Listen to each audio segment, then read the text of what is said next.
Chapter 8. The granny-matic enzyme extractor. "You all know me," the oldest granny exclaimed. Jo was on the stage beside her, struggling and straining. The grannies had not only tied him up, that would have been bad enough, they had also fastened him into a straitjacket, which they had evidently knitted themselves as it was made out of pink wool. "My name is Elsie Bucket," the woman went on, "and I am the oldest granny in Great Britain, 106 years old today." There was loud applause from the audience, but Elsie Bucket didn't smile. She held up a grey skeletal hand for silence. "Yes," she said, "I have received 7 telegrams from the Queen. 7 telegrams. But have I so much as received one single present? Not on your Nelly." She sniffed. "So much for the Queen." She walked slowly to the front of the stage. "I am old, and like you, fellow grannies, I do not wish to be old. All my life I have thought about this. I was so afraid of being old that I never actually enjoyed being young. Fortunately, however, I was a brilliant scientist. It was I, for example, who invented the telephone. I can't tell you how angry I was when my sister rang to tell me it had already been invented. Even so, I managed to invent the telephone bill. From there, I went on to invent the electricity meter, the television licence, and later the wheel clamp. However, my greatest invention has taken me 60 years. It is here tonight. You, dear grannies, have all brought with you one component, as I asked you to in this very room last year. What a wonderful achievement! From a simple light bulb to an electrostatic de-energizer. From a long-life battery to a teaspoon of nuclear fuel. You have all bought exactly what I asked of you. But here I must say a special thank you to Ivy Kettle." Jo stopped struggling and glowered at his granny, who was sitting in the 3rd row with a smug look on her face. Elsie Bucket gestured at her. "It was Ivy who provided us with the single most important, and potentially the most difficult, component of all. He may be small and rather unhygienic, but he's real. He's alive, for the time being, and he's here. She bought us a boy. A boy, oh joy, a boy." The grannies had all gone into ecstatics, like the very religious people at a prayer meeting. Jo felt the blood rush into his face as they all gazed at him, screeching and clapping, pointing and grinning. One granny had become so excited that she had gone red in the face and keeled over in her chair, but everyone ignored her in the general chaos. Jo was certain that at any moment he would wake up in bed. It was all a nightmare. It had to be tied up in a pink straitjacket in a Devonshire hotel with over 500 grannies hooting at you. That sort of thing just couldn't possibly happen in the real world. Except that it had. This was no dream. "And so, fellow grannies, no more talk, no more waiting. Let us do what we have so looked forward to doing, and let me show you my invention. Grannies, I give you the granny-matic enzyme extractor." There was a hush in the room as the gold curtain slid back, and even Jo gasped when he saw what had been constructed there at the back of the stage.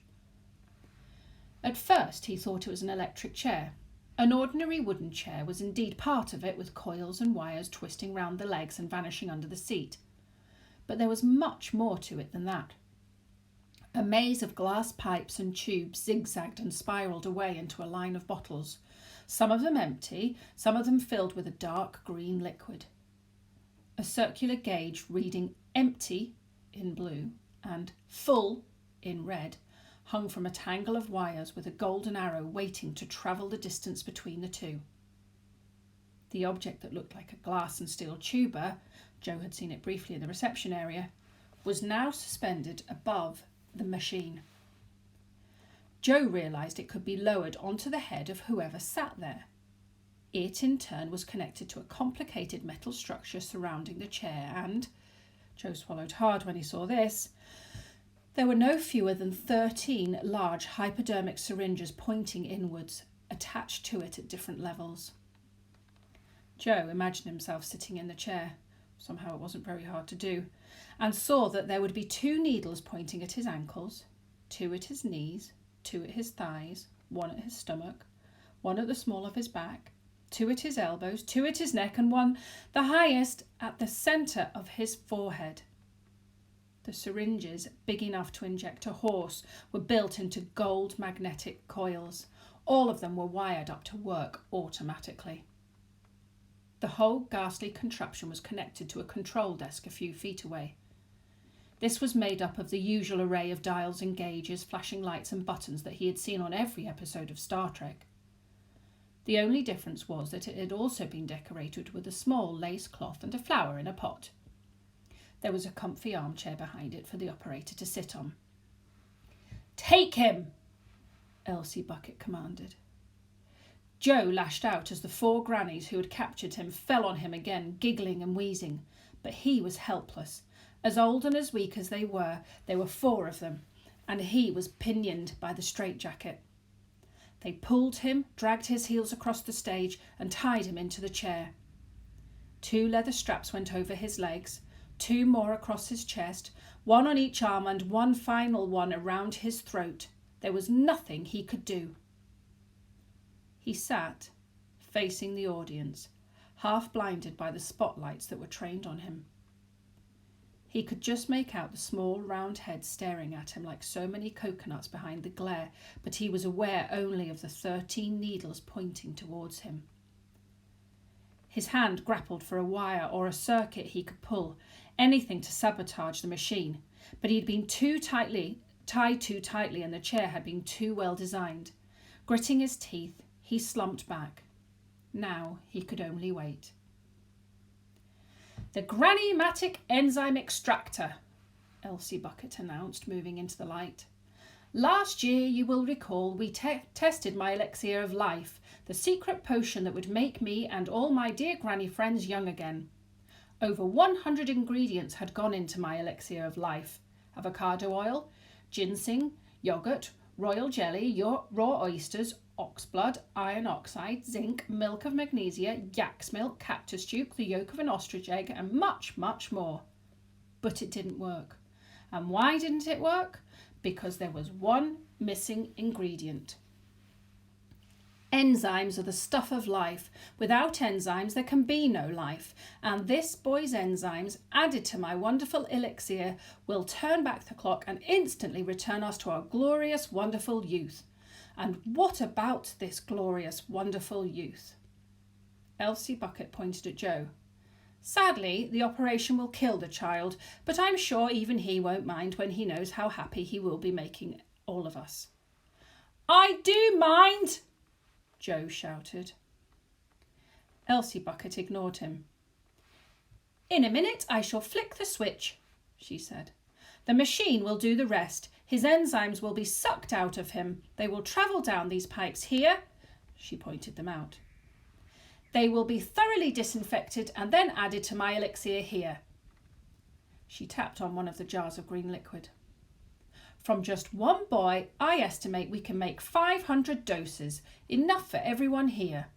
By the time the process is over," she added almost as an afterthought, "the boy will be as shriveled as an overcooked cocktail sausage.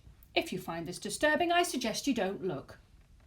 "I find it disturbing," Joe cried out. But Elsie Bucket was already leaning over him, lowering the tuber contraption onto his head. "A little electro-massage," she whispered to him. "Very painful, but it helps the enzymes flow." "You're mad!" Joe spat out the words. "How dare you talk to an old lady like that?"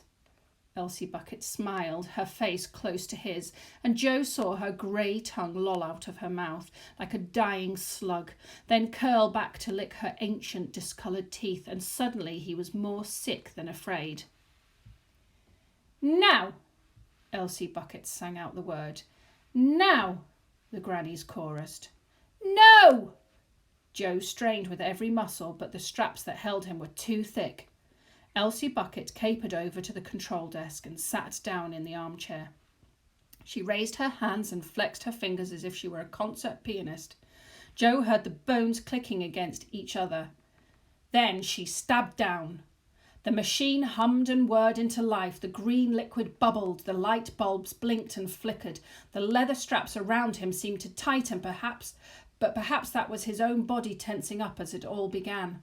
Electricity buzzed through the tuba helmet, which began to grow hot against his head. Joe clawed at the arms of the chair as slowly, one after another, the hypodermic needles shivered and then began to move forward. The arrow on the empty and full gauge trembled excitedly. The whole thing was rattling and shaking, as indeed were all the watching grannies. The hypodermic syringes slid forward. Elsie Bucket yanked at a lever, her eyes bulging, her whole face twitching with delight. The green liquid in the bottle surged and boiled. Electricity flickered. The needles moved again. Joe opened his mouth to scream, and then all the lights went out and everything stopped. For a long moment, nobody did anything. Then Joe heard Elsie Bucket's voice calling out of the darkness. "Don't panic, Grannies. It's only a fuse. We'll have it mended in a moment." But even as she spoke, Joe was aware of someone close by him. He felt warm breath on his cheek. A pair of hands reached out to undo first the strap around his throat, then the ones on his arms, and at the same time a voice spoke to him. It was a voice he recognised, a woman's, but he still couldn't see. "Run for it, Joe," the voice whispered. "Get out of here and get back to London. You can do it." The remaining straps fell away. The knitted straitjacket was cut through with a single stroke. There was a pause, and Joe realised that his mysterious rescuer had gone and that he was once more on his own. He stood up. The lights came back on. The granny-matic enzyme extractor shuddered back into life. Elsie Bucket stood inches away, staring at him, her face twisted with fury. "Stop him!" she screamed in a voice that could have broken glass. "He's getting away!" At the same time, she reached out to grab Joe herself. Joe did the only thing he could. He twisted to one side and pushed Elsie Bucket away. Elsie gave a small, despairing gurgle and fell backwards into the seat of the extractor, just as the 30 needles jerked forward like angry snakes. Joe didn't want to see what happened next. He was already running towards the edge of the stage, searching for a way out. But he heard Elsie Bucket's final scream as she was thoroughly punctured. He heard the great wail from the grannies in the audience, and he heard the sucking and bubbling as the granny-matic enzyme extractor did what it had been being built for. Elsie Bucket had received her last royal telegram. The machine had attempted to extract her enzymes, but having failed to find any, had extracted everything else. There was nothing left of the granny apart from her clothes, punctured in 13 places. These were now draped over the wooden seat, with a few wisps of black smoke curling upwards into the light.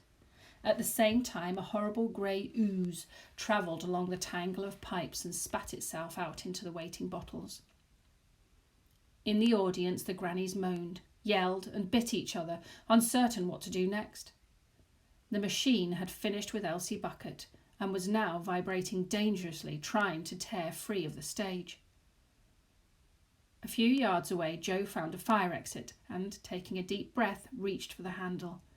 He felt the cold steel under his hand and pushed. Mercifully, the door was unlocked. He felt the handle give and the door open, and then he was out, tumbling into the night air. And at that precise moment, the granny-matic enzyme extractor exploded. Joe felt a fist of hot air punch him in the back. He was thrown forward, somersaulting twice and landing in a bed of flowers. He tried to stand up, then winced and covered his head as bricks, tiles, windows, wigs and false teeth showered down all around him. It seemed to go on forever, but at last everything was silent again, and slowly, painfully, he got up. The Stilton International had been partially destroyed.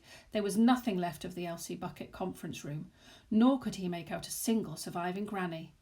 It was like pictures he had seen of the Second World War. Jagged, broken walls, thick smoke, fires burning in the wreckage. Already the fire brigade and ambulance service had been alerted. He could hear their sirens in the far distance. And then somebody moved, limping painfully through the smoke, coughing and spluttering. Joe tried to run, but he had sprained his ankle and he could only wait there as the figure approached. It was Granny. Somehow Joe wasn't surprised that she had survived, but the explosion had not left her unharmed. She had lost a large clump of her hair and all her remaining teeth. Her arms and legs were covered in cuts and bruises, and her 27-year-old coat hung off her in ribbons. The two of them stood gazing at each other in the debris. At last Granny spoke. "Are you all right, Jamie, my dear?" "My name is Joe, and I'm not your dear." "Oh, yes, you are." Granny's eyes flickered over to what had been the Elsie bucket suite. "We're very lucky," she said. "We seem to have been the only survivors of an unfortunate accident." "An accident?" "Oh, yes, it must have been the gas. Of course, that's what it was. Somebody must have left the oven on." "I'm going to tell the truth," Joe snarled. Granny just smiled. "You could try telling your version of the truth, but do you really think anyone would believe you? A 12-year-old boy? They'd think you were mad, Geoffrey. They'd lock you up." Joe glanced at the wreckage of the hotel and realised that she was right. There would be nothing left of the granny-matic enzyme extractor, and even if they managed to find a few tubes and valves, what expert would be able to work out what they were really for? Even as he watched, the flames leaped up, finding a way through the bricks and rubble. Granny took a step nearer. Joe stood his ground. "Maybe you're right," he said, "but you can't hurt me any more. I know about you, and one day—" "One day what?" Joe had been too kind, even now, to say what he was thinking, but now Granny said it for him. "One day I'll be dead. Is that what you're thinking?" She smiled toothlessly in the moonlight. Smoke from the ruined building curled round her legs. "Oh, yes, even I won't live forever. But don't you see, Joe, you'll never be rid of me. Because, you see, when I die, I'll come back. I'll come back and haunt you, and there's nothing you'll be able to do." "You're lying," Joe whispered. The fire engines were getting nearer. He could hear the engines now racing up the hill. "Oh, no, the grave won't keep me lying down for long. I'll come back, you'll see, just when you least expect it." Her eyes blinked, black in the white light of the moon. "And then, oh yes, what fun we'll have." Half a minute later, the firemen arrived with the police right behind them. They found one old lady waiting for them in the garden. She was standing next to a 12-year-old boy lying flat out on the grass. "You'd better look after my grandson," she said in a feeble, tearful voice as they wrapped a blanket round her and led her away. "He seems to have fainted. I suppose it must have been the shock."